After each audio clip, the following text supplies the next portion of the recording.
E aí, bonito e bonita, tudo bem? É óbvio que eu iria passar por aqui e comentar alguma coisa sobre cada prova do CIS para vocês, né? Eu sei que foi um pouquinho em cima da hora, mas é justamente aquela dica do último momento que vai fazer você arrasar na prova.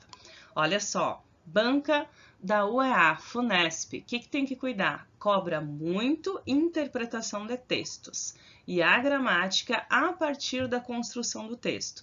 Então, nós não temos questões aqui das exceções ou a gramática pela gramática. Tudo sempre envolve um trecho do texto e como a gramática contribui para essa construção do texto. No caso do primeiro ano, aí, em especial as classes gramaticais, a regência verbal e nominal, certo?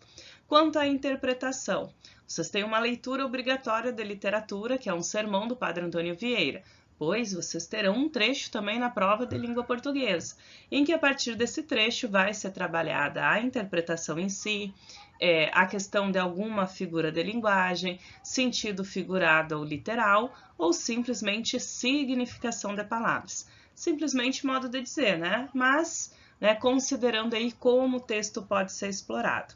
Além disso, vocês têm outros gêneros textuais demarcados lá no edital e com certeza pelo menos 3 textos diferentes vocês terão na prova de português.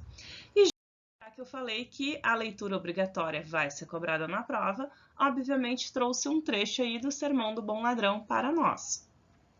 Navegava Alexandre Magno em uma poderosa armada pelo mar Eriteu, a conquistar a Índia, e como fosse trazido à sua presença um pirata, que por ali andava roubando os pescadores, repreendeu-o muito Alexandre de andar em tal mau ofício.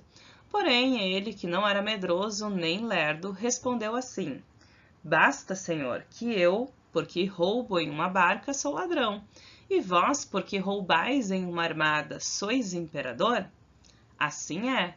O roubar pouco é culpa, o roubar muito é grandeza. O roubar com pouco poder faz os piratas, o roubar com muito os Alexandres. Mas Sêneca, que sabia bem distinguir as qualidades e interpretar as significações, as uns e outros definiu com o mesmo nome. Se o rei de Macedônia ou qualquer outro fizer o que faz o ladrão e o ladrão, o pirata e o rei, todos têm mesmo lugar e merecem mesmo nome. Olha só que interessante.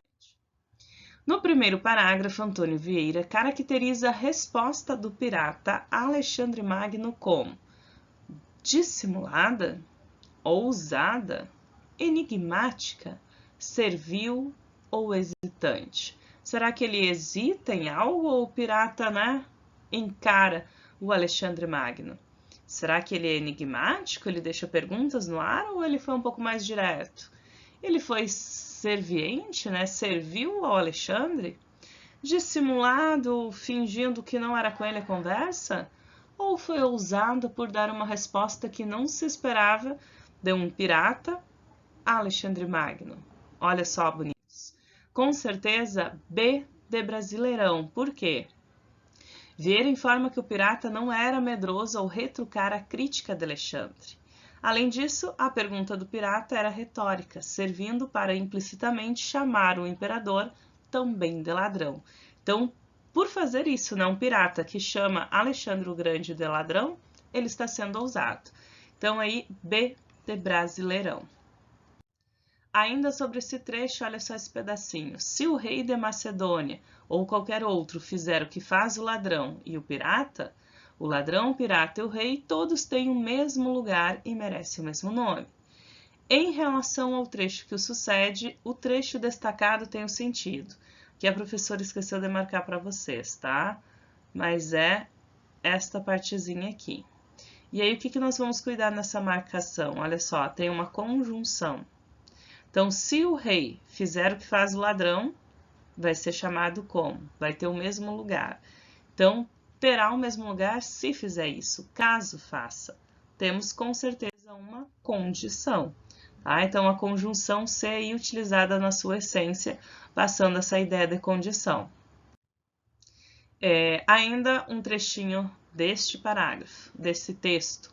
Os ladrões de que falo não são aqueles miseráveis, a quem a pobreza e vileza de sua fortuna condenou a este gênero de vida. Os termos destacados constituem, respectivamente, ó, questão de classes gramaticais. Então, identificação puramente da classe a partir do texto, em vez de trazer frases soltas ou aleatórias, né, aproveitando o que já tínhamos aqui. Então, olha só, a e a. A quem a pobreza e vileza de sua fortuna condenou. Né? Eu tenho aqui um a na frente de um pronome, então trabalho com a ideia de preposição. A quem? Né? Os ladrões de que falam miseráveis a alguém. A quem a pobreza? Né? Pobreza é um substantivo. Então, tenho aqui o artigo feminino acompanhando. De sua fortuna condenou a este gênero de vida alguma coisa. Temos aqui a este pronome demonstrativo, então terei uma preposição. Fechando aí a letra B, tá? Então, lembrando, ali nós tínhamos quem, pronome relativo, substantivo, pronome demonstrativo. Essa é a justificativa. E aí, para fechar, nosso CIS 1, vamos lá. Está empregado em sentido figurado o termo destacado em. Lembrem que figurado é o sentido conotativo, tá?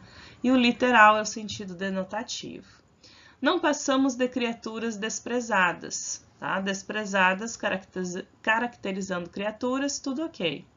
Tudo ok no sentido assim, é o sentido literal, tá? Está de fato na sua função de adjetivo.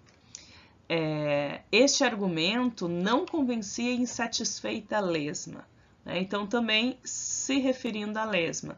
Insatisfeita que não está satisfeita com alguma coisa, então, sentido literal. Para isso, traçou um plano, tinha de dar um jeito de acabar em uma cozinha refinada.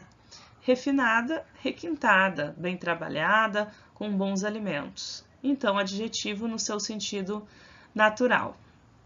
Foi a horta a doida velocidade de meio quilômetro por hora. Opa, a doida velocidade, né? Vai formando aí uma locução adverbial de modo. Mas o que é a doida velocidade? É muito rápido.